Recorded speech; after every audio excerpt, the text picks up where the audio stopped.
चलिए जी, प्रारंभ करें। जी आचार्य जी। चलिए। ओम सदाशिवसमारंभां शंकराचार्यमध्यमाम् अस्मदाचार्यपर्यन्तां वन्दे गुरुपरम्पराम्। वाक्यकारं वररुचिं भाष्यकारं पतञ्जलिं पाणिनिं सूत्रकारं च प्रणतोऽस्मि मुनित्रयम्। सर्वेभ्यो नमो नमः। अद्य तावत् द्वितीया विभक्तेः रूपसिद्धीनां विषये उच्यते। प्रथमा विभक्ति विषये अथ च संबोधन विभक्ति विषये च पठितवन्तः। अद्य तावत् द्वितीया विभक्तिः उच्यते। मित्राणि, द्वितीया विभक्तेः रूपाणि रामं रामौ रामान् इति द्वितीया विभक्तेः रूपाणि भवन्ति। एतानि रूपाणि कथं सिद्ध्यन्ति? अस्मात् कारणात् रामवत् अन्येषामपि शब्दानां रूपाणि भवन्ति। यथा अकारान्तेषु रामशब्दः अस्ति, तथैव अकारान्तेषु सर्वशब्दः, अथ च इकारान्तुकारान्तेषु अपि क्वचित् क्वचित् एतानि सूत्राणि प्रवर्तन्ते। अतः अम औट् सस् इति विभक्तीनां परतः कस्य कार्यस्य विधानं भवति इत्यस्मिन् विषये अद्य विस्तरेण पठामः। जी। तो सूर्यकांत जी, आप यहाँ पर देख रहे होंगे, यदि अम विभक्ति आपको द्वितीया में पर में मिल जाए तो आपको करना क्या है? आपको एक सूत्र स्मरण रखना है, अमी पूर्वा। अमी पूर्वा किस कंडीशन में लगेगा ये आपको पता चलेगा। अमी पूर्वा लगेगा आपको अक से अम संबंधी अच के परे रहते। सूत्र का अर्थावृत्ति में स्पष्टतया देख पा रहे हो। अको अम्यचि, क्या लिखा है? अको अम्यचि पूर्व रूप में का देश और स्यात् क्रिया का अध्यार कर लेना जी। तो अर्थ हो जाएगा कि अक से अम संबंधी अच के परे रहते क्या हो जाता है? पूर्व रूप एकादेश हो जाता है। जी। बात आ गया समझ में? जी। यस। तो कहने का मतलब यह हुआ कि अक से हम संबंधी अच परे रहते, मतलब इस प्लस के चिन्ह से इस साइड में होना चाहिए अक। अक का मतलब आप उस प्रत्याहार को समझते हैं, अब ज्यादा आपको समझने में दिक्कत नहीं होगी। पूर्व में क्या होना चाहिए? अक। अक में क्या आ जाएगा? अ, ई, उ, री या ली, यहां तक। ये चीज पूर्व में रहेंगी और आगे क्या होगा? अम संबंधी अच, मतलब ऐसा वैसा अच नहीं, अम विभक्ति संबंधी अच होना चाहिए वो। तो मित्रों, ये सूत्र क्या कर देता है? पूर्व रूप एकादेश कर देता है। क्या कर देता है? पूर्व रूप एकादेश। पूर्व रूप एकादेश। ये मित्रों संधि का सूत्र है, आप समझ गए हो जी। पर ये एक ही जगह लगता है, अम विभक्ति के परे रहते, तो इसको यहां दर्शाना पड़ा है, ये संधि सूत्र। जी। ठीक है ना? जी। तो आइए, अब इसका दायरा समझ गए होंगे। अब आपको जो शब्द अकारांत मिलेगा, अक का मतलब क्या हुआ कि जो शब्द अकारांत होगा, इकारांत होगा, उकारांत होगा और इकारांत होगा, वहां पे ये सूत्र लगेगा। जी। क्यों? इसका दायरा भी समझ गए होंगे कि अक कहां मिलेगा और अक से हम संबंधी है आपको इन विभक्तियों में मिलता रहेगा। जी। तो इतनी स्पष्टता आ गई ना। अब आप इस सूत्र को आप याद रखिएगा, जब इकारांत हरि शब्द आएगा तो वहां पे भी लगाना है, उकारांत गुरु शब्द है वहां पे भी लगाना है इसे। जी।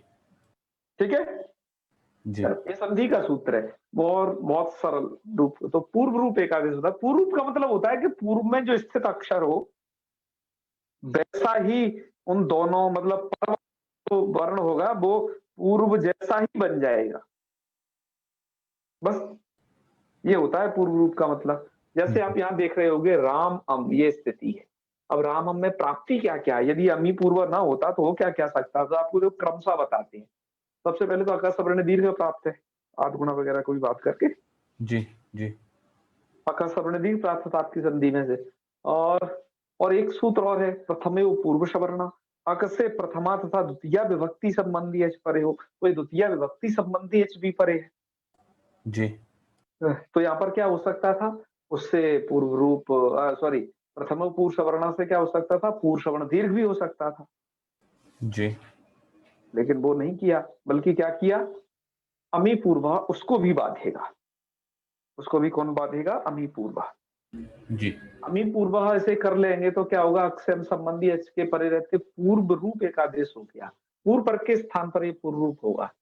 तो ये पूर्व रूप जब हुआ, जब आप देख रहे होगे, तो यहाँ का जो अ और राम का जो म में अ, ये दोनों पूर्व जैसा अ बन गया, मतलब अम का अ जो है राम के मकारोत्तरवर्ती अकार जैसा ही हो गया।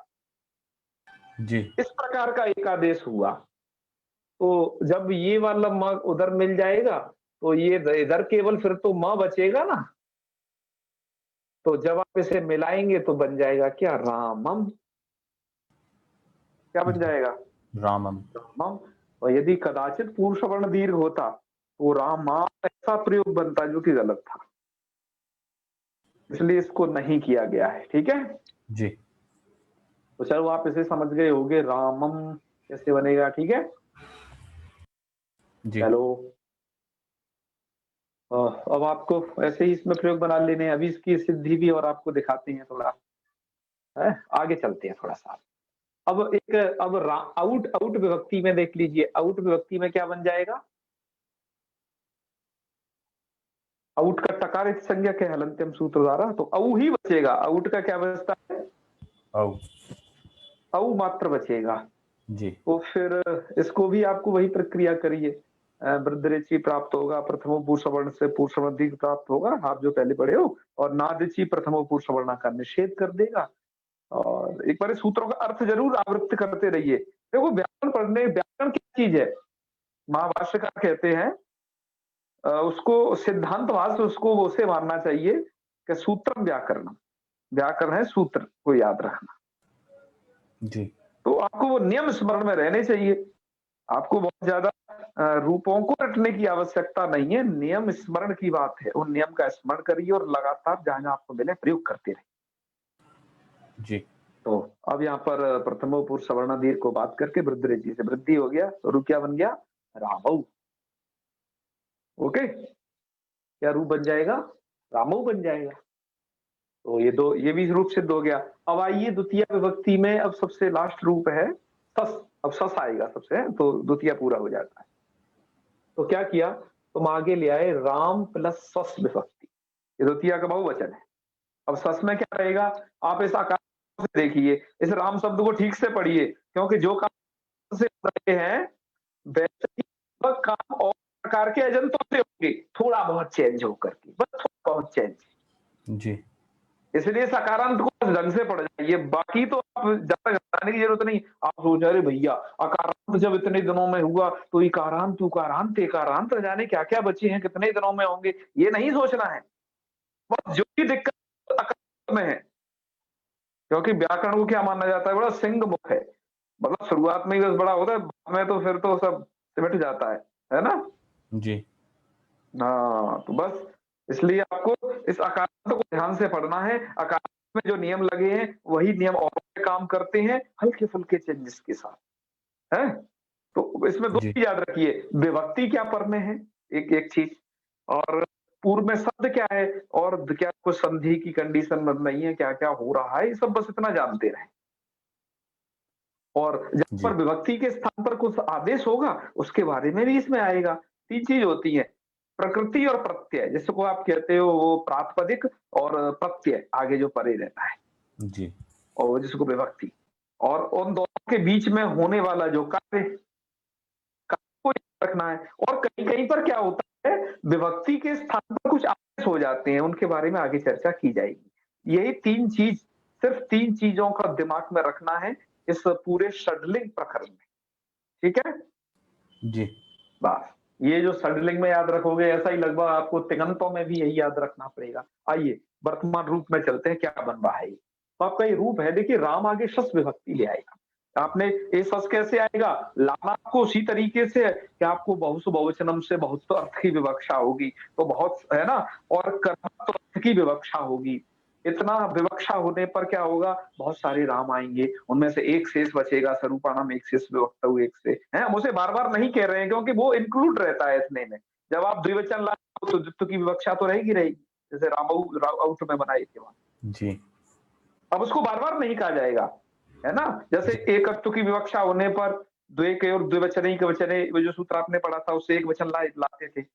अब वो चीज़ क्या इंक्लूड रहेंगी कि हाँ, हाँ, वो एकत्व विवक्षा में एक वचन होता ही है और बहुषु बहुवचनम बहुत्व की विवक्षा होने पर बहुवचन का प्रयोग करना चाहिए। अब उनको बार-बार अब एक शेष करके नहीं दिखाया जाएगा, बस आपको समझा दिया जाएगा बहुवचन ले आए और इससे इतने से ही आपको समझना होगा कि हाँ, उतनी सारी प्रक्रिया हम पहले कर चुके हैं। मतलब बहुत सारे राम लाए, उसमें से जी, स्वरूपाणम एक शेष वक्तु करके एक बचाया। ये सब चीज़ इंक्लूड रहेगी। आगे जहाँ-जहाँ पर जितने आप बहुवचन पढ़ोगे, जितने भी द्विवचन पढ़ोगे उतनों में। जी, तो द्वितीय पढ़ रहे हो एक चीज़ जुड़ जाएगी यहाँ पर कर्मत्व अर्थ और अधिक जुड़ेगा। है? कर्मत्व अर्थ की भी अधिक विवक्षा होगी तभी द्वितीया का ये सब आएगा। जी, तो चलिए आप राम आगे सस विभक्ति ले आए, सस का क्या बचेगा?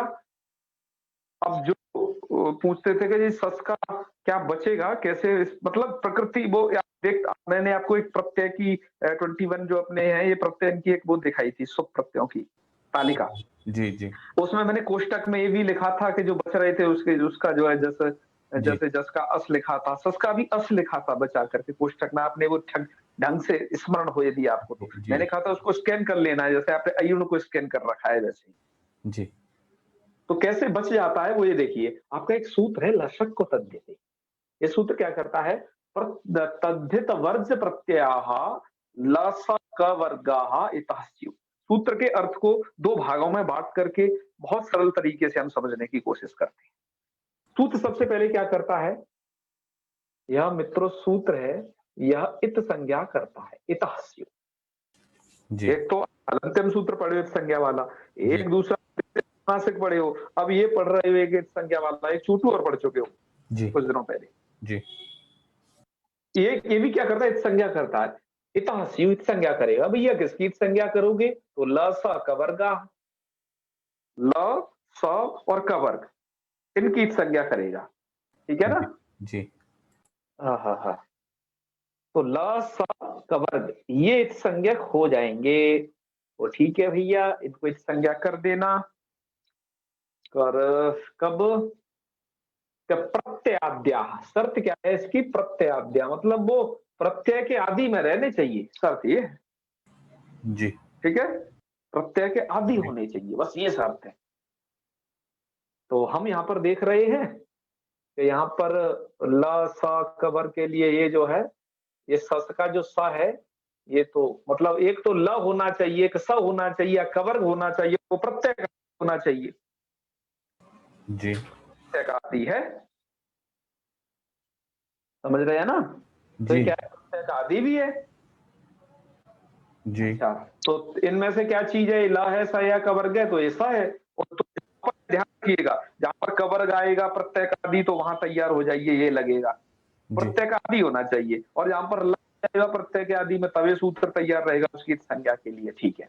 जी, तो ये सूत्र क्या करेगा फाइनली देखो, प्रत्ययाद्याः लसक वर्गाः इतः स्युः। अर्थात प्रत्यय के आदि में यदि ल, स या क वर्ग के 5 अक्षर ध्यान रखना, क, ख, ग, घ जी, ये आदि में होंगे तो उनकी इत संज्ञा हो जाएगी, ठीक है जी। इत संज्ञा हो जाएगी। लेकिन एक इसमें बड़ी शर्त रख दी जो सबसे शुरुआत में दी है, तद्धित वर्जः। लेकिन तद्धितीय प्रत्ययों में ये नियम लागू नहीं होगा। तद्धित को छोड़कर वर्ज वर्ज मतलब छोड़ करके आप कहते हैं ना वर्जनीय वगैरह, वही वर्ज है। जी, तो तद्धित को छोड़कर मतलब यदि तद्धित के प्रत्ययों में आदि में ल हो, स हो, क वर्ग हो, वहां पर आप लसक्व तद्धिते इस नियम की प्रवृत्ति नहीं कराओगे। लसक उतरते में भी क्या संधि विच्छेद है? लसकु प्लस अतद्धिते मतलब जी, लसकु इत संज्ञक होते हैं। लसकु मतलब ल श में कवर, लेकिन अतद्धिते तद्धित को छोड़कर तद्धित भिन्न। जी, सूत्र का अर्थ आपको क्लियर हो गया होगा। ये नियम बस आपको याद रखना है इतना ही सा। चाहे जी, तो आप इसे संस्कृत में रख लीजिए, चाहे हिंदी में समझ लीजिए, चाहे अपनी अपनी जो आपकी मातृभाषा हो, बिहारी, बंगाली, गुजराती, हैं, मराठी, उस जिस भाषा के नियम को समझ पाओ, हिंदी वगैरह जिसमें समझ लो बस। ये नियम सब जगह काम करेगा आपका व्याकरण। जी। तो चलिए प्रत्यय के आदि सकार की संज्ञा कर दी, इस संज्ञा कर दी तो स्थिति बची राम आ गया। राम अस होने पर वही सवर्ण दीर्घ प्राप्त है, अका सवर्ण दीर्घ से। इस सवर्ण दीर्घ को कौन बांध लेगा? इस सवर्ण दीर्घ को बांध लेगा आपका प्रथम पुरुष सवर्ण से, पुरुष सवर्ण बांध लेगा। अका सवर्ण दीर्घ केवल सवर्ण दीर्घ करता है, प्रथम पुरुष सवर्ण क्या करता है? पूर्व सवर्ण दीर्घ करता है। प्रथम पुरुष सवर्ण दीर्घ बांध लेगा, तो जी। प्रथम पुरुष सवर्ण लगा दें क्या यहाँ पर? यस, नादशी वगैरह तो निषेध यहाँ लगेगा नहीं, क्योंकि उसको तो इच प्रत्यार पर ही चाहिए, तब लगता है नादशी निषेध। यहाँ जी। तो इच नहीं है, क्योंकि यहाँ तो अपरे है, अस का आ, जी। तो इच प्रत्याहार में नहीं आता है। जी। तो प्रथम पुरुष सवर्ण से दीर्घ कर देंगे। तो जी हमने दीर्घ कर दिया। दीर्घ करने के बाद क्या स्थिति बनी? राम अस और रामास। हमने दीर्घ कर लिया, तो ये वाली कंडीशन पे जाइए, हमने दीर्घ कर लिया रामास। जी। रामास बन गया ना। जी। अब रामास को बनने के बाद ये प्रथम पुरुष सवर्ण से आप दीर्घ कर लिए हो। अब जो आपको सकार दिखाई दे रहा है ना, ये जी। इस सकार को एक विभक्ति संबंधी सकार है। जी। तो और पद के अंत में भी ये आप देख रहे होगे, पद के अंत में मतलब सुबंत, सुप अर्थात सुहो जैसा मोर्सन विभक्तियों में ये जब अंत में रहती है तो वो पदांत कहलाता है। जी। तो चूंकि ये विभक्ति का सकार है तो ये पदांत तो है ही पक्का है, और अंत में भी है, जी। पद भी है और अंत में भी है, दोनों चीजें हैं इसमें। जी। तो इसको सजुषो रू से रू होना चाहिए, पदांत सकार को और सजुष के मूर्धन्य सकार को रू करता है वो सूत्र। जी। तो इसको क्या होना चाहिए था? सकार को रू। इतने काम होने चाहिए, लेकिन अरे भैया अब ये कुछ नहीं होगा, एक नया काम हो गया। सा के स्थान पर एक नई चीज होने वाली है। क्या होने वाली है? आइए देखते हैं। आपका एक सूत्र है तस्मात् छसो नपुंसक। क्या सूत्र है? तस्मात् छसो छसो नपुंसक। नपुंसक। सूत्र से ही वैसे अर्थ निकल सकता है, जैसे आपको मैं सूत्र से देता हूं तस्मात्। जी। तस्मात् का मतलब होगा पूर्व सवर्ण दीर्घात, अर्थात पूर्व सवर्ण दीर्घ से परे। ठीक है, जी। संधि हो गई। तस्मात् ससो था, ससो मतलब जी। सस के सकार को नह, नह मतलब नकार हो जाता है पुंसी, पुंसी मतलब पुल्लिंग में सूत्र लगेगा। अच्छा। मतलब स्त्रीलिंग भी होता है, नपुंसक लिंग भी होता है, जी। लेकिन ये सूत्र केवल पुल्लिंग पुल्लिंग में लगेगा। जी। तो अब देखिए सूत्र का अर्थ वृत्ति से भी देख लीजिए। तस्मात् का अर्थ किया पूर्व सवर्ण दीर्घात, पूर्व सवर्ण दीर्घ से परो यह ससह, ससह सह, ससः, तस का जो सक, तस्य मतलब उसको न हो जाता है, उसको नकार हो जाता है। ठीक है, जी। जी। बात आ रही है समझ में? जी। हाँ, तो पूर्व सवर्ण दीर्घ से परे जो उसका सकार है उसको क्या हो जाता है? न हो जाता है। और आगे क्या लिखा है? पुंसी, अर्थात जी मैं पुल्लिंग में लगूंगा। इसका मतलब आप इसे अजंत पुल्लिंग भरे सूत्र को स्मरण करे रहिएगा। अजंत पुल्लिंग में ये कंडीशन बनेगी कि पहले पूर्व सवर्ण दीर्घ हुआ हो और सस का सकार हो, तो वो नाम में बदल जाना है। स्त्रीलिंग वगैरह में काम नियम नहीं करेगा है? जी। चलो नपुंसक लिंग में भी नहीं करेगा। जी। तो आइए देखिए, यहाँ पर तो आमास में पूर्व सवर्ण दीर्घ हुआ है ना। यस, जी। पूर्व सवर्ण दीर्घ से परे आप जो सस का स देख रहे हो, दंते वाला सा देख जी। रहे हो ना, जी। उसको कर देना न। इसी सूत्र से क्या कर देना? न, नह स्यात्। नह स्यात् का मतलब है नकार आदेश। तो आपने न कर दिया, तो न करने पर स्थिति क्या बनी? रामान। जी। क्लियर? जी। रामान रूप बन गया ना। जी। हाँ, इतनी सारी चीजें आपको इसमें क्लियर होनी चाहिए। अब रामान रूप समझने के बाद रूप सिद्धि तो हो गई। हाँ, आपने बहुवचन में सभी के सभी रूप समझ लिए क्या क्या बनेंगे। ठीक है, जी। मतलब बहुवचन में नहीं, सॉरी, द्वितीया का एक वचन, द्विवचन, बहुवचन भी साथ में, इतना जी। सब समझ लिया आपने। ठीक है, जी। तो अब एक बड़ा झगड़ा उपस्थित होने वाला है। ठीक है, तो चलिए आपको एक चीज पहले दिखा देते हैं कुछ।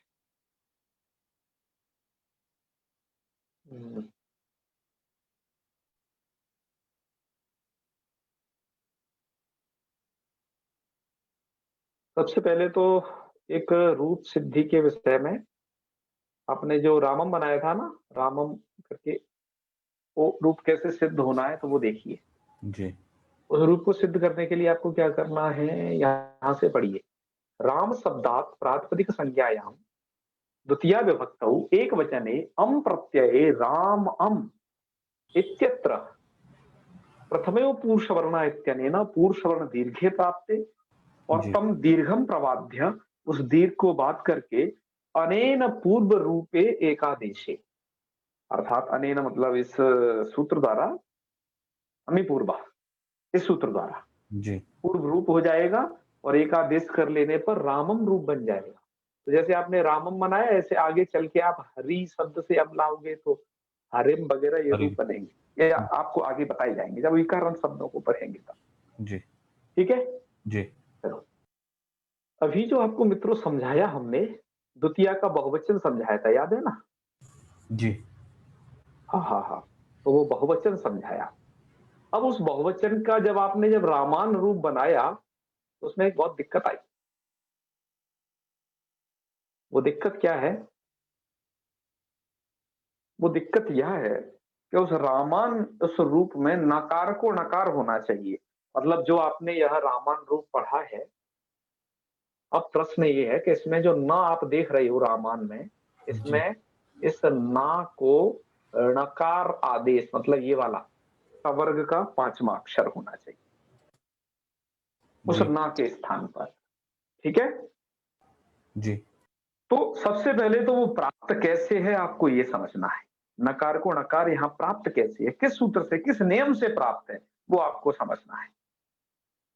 ठीक है, जी, अब आप नकार के स्थान पर जो नकार आदेश देखने जा रहे हो मित्रों, बहुत सारे साथियों को यह भ्रम होता है इसमें, छात्रों को तो प्राय याद करने में भ्रम होता है। जैसे बालक केन में तो वो नकार बोलते हैं, लेकिन रामायण में उन्हें न बोलना पड़ता है ना? जी, तो वो कैसे समझे कि कहाँ हमें ना बोलना है, कहाँ हमें ना बोलना है, ऐसी दुविधा रहती है उन्हें जब तृतीया विभक्ति का रूप जब वो पढ़ते। तो मतलब अब आप जो नियम पढ़ने जा रहे हो, ये पढ़ने जा रहे हो कि ना को ना उच्चारण आपको कहाँ करना है, उसका एक नियम, एक फॉर्मूला जान रहे हो उससे। ठीक है, जी, तो मित्रों रामायण में क्या होगा, नकार को नकार प्राप्त होगा। कैसे प्राप्त होगा, किससे प्राप्त होगा? सूत्र आपके सम्मुख उपस्थित है, अट कुप्वांग नुम व्यवाये। हम पहले इस सूत्र का अर्थ इस वृत्ति के माध्यम से जानते हैं, फिर बाकायदा बोर्ड पर भी इसको समझने की कोशिश करेंगे। जी, ठीक है, जी, तो चलिए सूत्र क्या कहता है, सूत्र का अर्थ देखिए। मैं कोशिश करूंगा कि यहाँ पर आपको इस सूत्र को ठीक से बता पाऊं कि ये चीज पहले पढ़िए। अट कवर्ग पवर्ग आंग नुम, बताइए समझ में। जी, अट कवर्ग पवर्ग आंग नुम मतलब क्या होना चाहिए, ध्यान दो इधर। एक ये र देख रहे हो ना, और एक ये स देख रहे हो, और ये बीच में तमाम गैप देख रहे हो, इसके बाद जो ये ना हो। ठीक है, और हम बीच में कॉमा कॉमा कर लें, कॉमा कॉमा कॉमा, ये तमाम। मतलब अब इससे क्या मतलब निकलेगा, अब आपको अर्थ समझा रहे हैं। जी, सूत्र क्या करता है, सूत्र के अर्थ को फिर हम विभज्य करके पढ़ेंगे। सूत्र क्या करता है, रसाभ्याम परस्य नस्य णः, ये सूत्र रसाभ्याम मतलब रेफ और मूर्धन्य शकार से परे नकार को नकार करता है। जी, देखो हम कहां से स्टार्ट कर रहे हैं, ठीक है, सभी की एक चीज बताएंगे।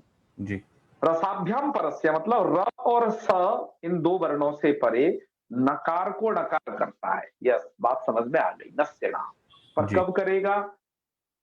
तो इतनी चीज बीच में होनी चाहिए, क्या क्या? ये अट कवर्ग पवर्ग आंग और नुम। जी, अट क्या है? अट एक प्रत्याहार है। जी, प्रत्याहार का कोई वर्ण होना चाहिए बीच में।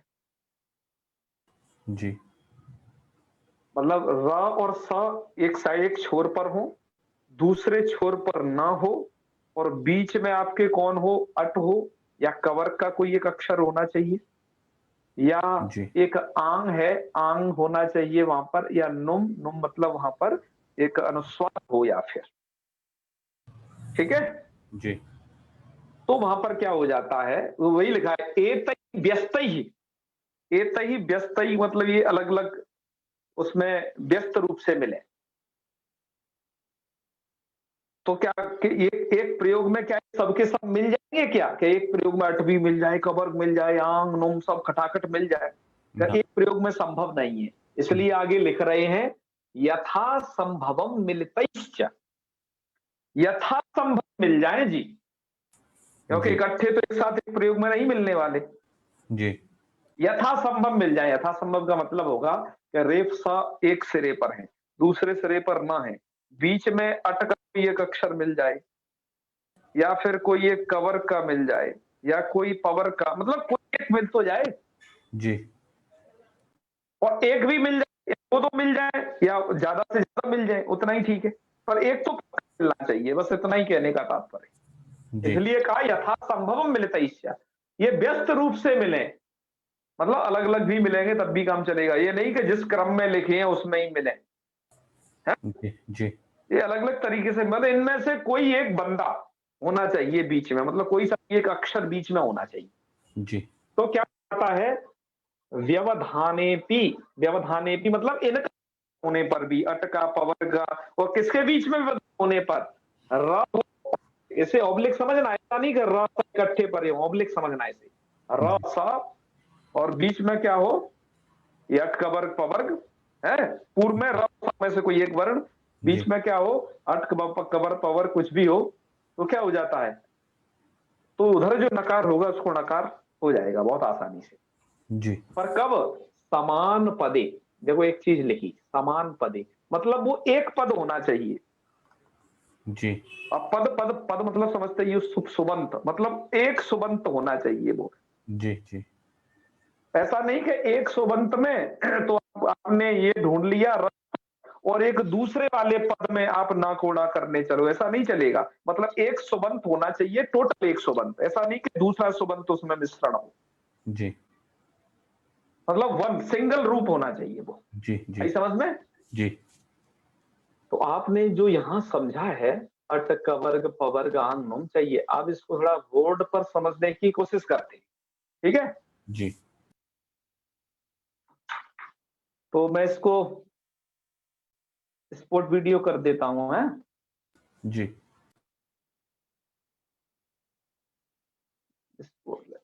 यस, अब आप मुझे देख पाएंगे ज्यादा से ज्यादा, ठीक है, आपको बोर्ड नजर, जी ठीक है, ओके। देखो आपका सूत्र है ये, अट कुपवांग नुम व्यवायेपि, ओके। जी अब आपको क्या करना है, मैं थोड़ा बड़ा लिखूंगा आपको ज्यादा अच्छा सा दिखे, जी कि मैंने कहा था रेफ, इसका नियम और एक बार समझ लीजिए, र ऑब्लिक श, इनमें से कोई एक वर्ण इस छोर पर स्थित हो, जी बीच बीच, और बीच में क्या हो, अट हो, जी ऑब्लिक कवर्ग, जी ऑब्लिक पवर्ग, इनमें इनका कोई एक अक्षर, जी और आंग, और नुम, नुम का मतलब है ये अनुस्वार से समझ लें आप, ये अनुस्वार हो गया। जी इसके इसके बाद यदि क्या आता है ना, तो आप ना को क्या उच्चारण करना, ना, तब आप वहां ना को ना का उच्चारण करना, जी ये नियम है ये, जी ठीक है। जी तो चलिए अब आइए देखते हैं, हमने ये जो जहां पर दर्शाया है ना, एक प्रयोग है, रामान नाम का प्रयोग है, रामान, जो अभी आप सिद्ध किए हो, ये जी रामान प्रयोग में इस सूत्र की प्राप्ति कैसे होती है वो समझते हैं। जी देखो मैं यहां पर लिख रहा हूं रामान, सबसे पहले कंफर्म करो कि ये समान पद है, यस ये एक ही पद है, जी कंफर्म हो गई ये बात। जी इतनी बात कंफर्म होने के बाद आपको ये कर्म होना चाहिए, रेफ और सा, तो आप र देख पा रहे हो, र, जी और भी उधर उस सिरे पर न देख पा रहे हो, ना है। जी ठीक है, तो आपको क्या क्या मिल गया? रेफ और शकार से पहले तो आपको रेफ मिल गया, उस छोर पर ना है, ना मिल गया। अब बीच में जी ढूंढते हैं अट कबर पवर्ग आंग नुम आपको कितने मिल रहे हैं। ठीक है, जी तो आइए वो हमने देखे। तो जी अट में आएगा। यस, उसके बाद म पवर्ग में आ गया। जी पावर में।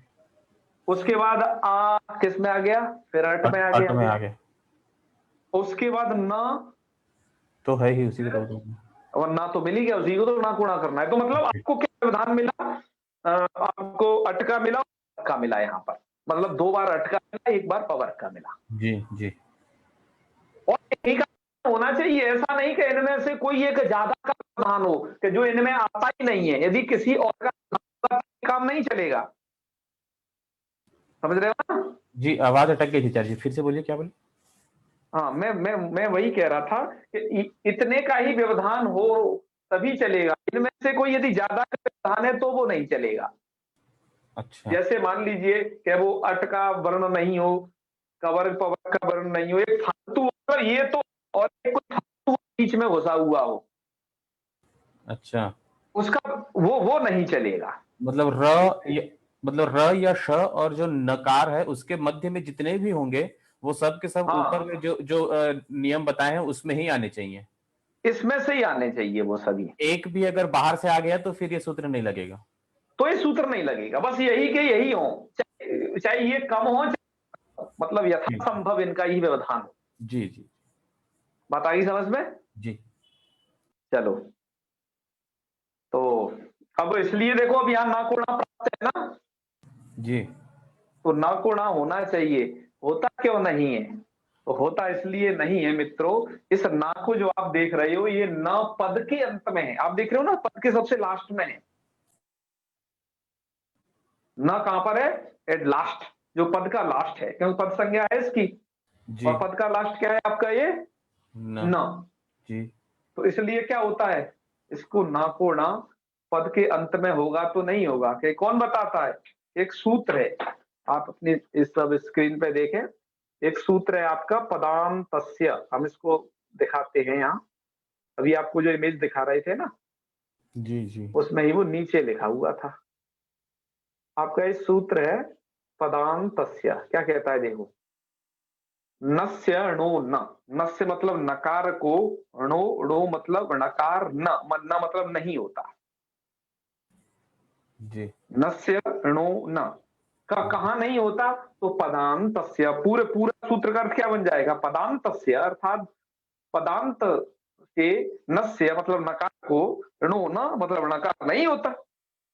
जी सूत्र का अर्थ हो गया क्लियर आपको, सूत्र वृत्ति की दोनों की सहायता से। जी तो ये न जो है पद के अंत में है, रामान का ना, तो इसलिए नकार को नकार होगा कि नहीं होगा? नहीं होगा। नहीं होगा। तो आपने अभी तक का क्या समझा? कट को पांग में कहां लग सकता है? तो इसलिए इसको यहाँ पर इति प्राप्ते दिखाया गया है, मतलब ये प्राप्त होगा, पर आगे वाला सूत्र से रोक दे रहा है। जी तो जी मतलब जहां पर अंत में ना है, ना में ना नहीं है, मतलब पद के कहीं बीच में फंस गया, बस लास्ट नहीं होना चाहिए ये ना। तो फिर क्या है? तो ना कोणा हो जाएगा, अट को पांग में बाएंगे। क्योंकि ये विधि वशात कहां फंस गया? पद के अंत में हो गया। जी तो इसलिए पदांत से सूत्र द्वारा ना कोणा का निषेध हो जाएगा। जी बताइए ना समझ में? जी जी नहीं तो ये हाँ, महोदया, ये न लास्ट में जी। था इसलिए। हाँ जी, ये लास्ट वाली बात समझ नहीं आई जरा। अरे वो कोई बात नहीं, नहीं समझ में आई तो अभी आप दोबारा फिर समझिए। जी हाँ, अब देखो रामान कैसे बनाना है, एक बार उसे देखें कि राम शब्दात प्रातिपदिक संज्ञायाम द्वितीय बहुवचने सस विभक्तौ, मतलब सस विभक्ति लाएंगे आप। उसके जी बाद क्या करना है कि लशक को तद्धिते इति सूत्रेण सस्य संज्ञायाम, सकार की संज्ञा कर दी तो राम अस्थिति स्थिति, राम अस ऐसी स्थिति हुई। जी और फिर आपको क्या करना है कि प्रथमे पूर्व सवर्ण इति सूत्रेण, पूर्व सवर्ण दीर्घ एकादेश है, पूर्व सवर्ण दीर्घ एकादेश कर दिया तो रामास ऐसा बन जाएगा, इति जी जाति। जी रामाश इति जाते मतलब इति स्थिति, ऐसी स्थिति बन जाए। जी फिर क्या कर रहा है, तस्मात् छसो नपुंसी इति सूत्रेण तस्य नकारे, प्रकार को नकार कर देना, तस्मात् छसो नपुंसी, तो क्या बन जाएगा, रामान इति दशायाम, इस दशा में अटरूपांगम व्यवायति इति सूत्रेण न सिड़त्व प्राप्ति, इस सूत्र से नकार को नकार प्राप्त होगा, किंतु पदांतस्य इति सूत्रेण निषेधे करते रामान इति सिद्धम, पदांत से सूत्र निषेध कर देगा कि ये पद के अंत में यदि नकार होगा तो उसको नकार नहीं करना है। तो एक बार फिर से समझे राधा जी, ये जो नकार है ये पद के अंत में है, मतलब पद के सबसे लास्ट में है, नकार के बाद कुछ भी नहीं है, तो इसलिए इस नकार को नकार नहीं होगा। पदांत से सूत्र किसको निषेध कर देगा, अटकुपांग विवाहिती को निषेध कर देगा कि आप वहां तो नहीं कर सकते हो कि जो नकार पद के अंत में होगा। ठीक है जी जी। तो अब ये अटकुपांग विवाहिती सूत्र लगेगा कहाँ, क्यों जी, इसके लिए आपको आपको क्या करना होगा, कुछ दिनों का इंतजार करना होगा, मतलब अब हम जब अगली क्लास लेंगे तब आपको पढ़ाएंगे इस बात को कि अटकुपांग विवाहिती द्वारा नकार को नकार कहाँ होगा, इस बात। तो आज आपने क्या समझा, रामम मतलब द्वितीय व्यक्ति का एक वचन, द्विवचन और बहुवचन, रूप क्या बनता है, और बहुवचन में जैसे रामान है, नकार को नकार क्यों नहीं हो पाता, इसको भी आज आपने समझा। ठीक है जी जी जी। हाँ। आचार्य और जी, कोई यदि आपकी अब शंका हो तो अब बता सकते हैं। जी आचार्य जी, दो प्रश्न है। वाले सूत्र में जिसमें शस के श वाला तस्मात् वाला सूत्र जी जो भी जी पढ़ाया था, उसमें शस ऐसा कहे हैं, तो वो तो फिर शस तो केवल एक ही विभक्ति है, केवल तो उसी के लिए ही बस बनी है वो सूत्र, केवल उसी के लिए बना है बस।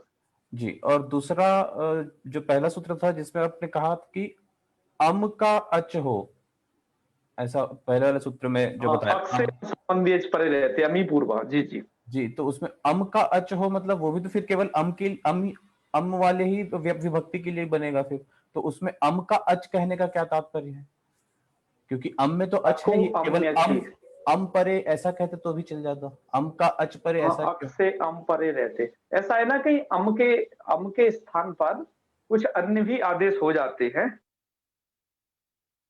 नहीं ठीक है, मतलब सूत्र तो ये कह रहा है ना कि अम के अच परे रहने पर वो सूत्र आएगा, तो अम संबंधी एच परे होना चाहिए, है ना, अक को अम यच।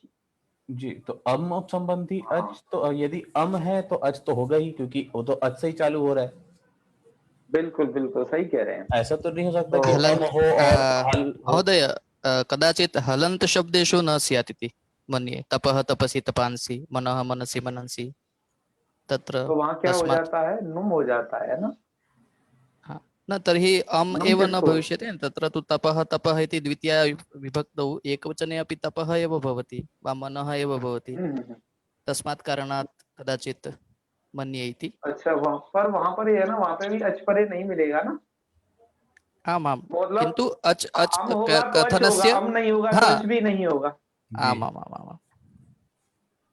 चलो इसका और भी विचार कर लेंगे, यहाँ पर मुझे लगता है अन्य भी कुछ प्रयोजन होने चाहिए, इसका जी विचार करके और उत्तर दे देंगे आपको। ठीक है, जी बिल्कुल बिल्कुल, ये अच्छी ग्रहण की क्या जरूरत है, अम ही कह देते। मुझे लगता है कि कहीं पर अम के स्थान पर जो आदेश हो जाते हैं तो वहां पर कुछ दिक्कत फंसती है, अच के हम अलावा इसको और और देख भी करके कुछ आ आपको सकता है बताते हैं। आदेश के हाँ, कारण, ऐसा विभक्ति स्थान पर जब कुछ आदेश होगा हम इसे देख करके और बताएंगे आपको करना। जी ठीक है, जी जी। बिल्कुल। और कोई प्रश्न?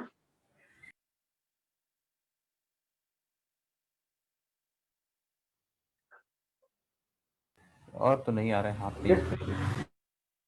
चलो कोई बात नहीं, आप स्वाध्याय निरंतर करते रहिए मित्रों। अभी कुछ दिनों से हमारी जो डिवाइस है वो कुछ खराब हो गई थी, जो उपकरण से आपको पढ़ाते हैं उनको सुधरवाने में ये कुछ टाइम लगा तो जिसमें क्या है, लैपटॉप है, मोबाइल है, ये काफी सारी चीजें हैं। तो मैं आशा करता हूँ कि अब फिर जल्दी से ही बस एक आध गैप और हो सकता है इस अष्टमी तक, उसके बाद हम लगातार फिर चलते रहें। ठीक है, जी तो राधा जी का कुछ प्रश्न है, जी जी बताएं। अच्छा, जैसे लेकिन पुष्पाणी में भी तो नाव होता है ना, उसको तो नाव जाता है।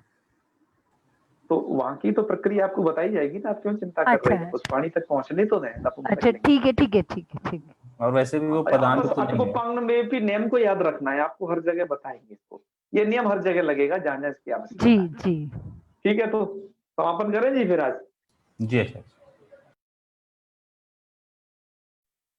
ओम सर्वे भवन्तु सुखिनः, सर्वे सन्तु निरामयाः, सर्वे भद्राणि पश्यन्तु, मा कश्चित् दुःखभाग् भवेत्।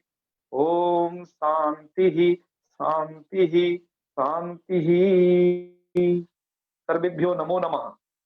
शुभ रात्रि। नमो नमः। शुभ रात्रि।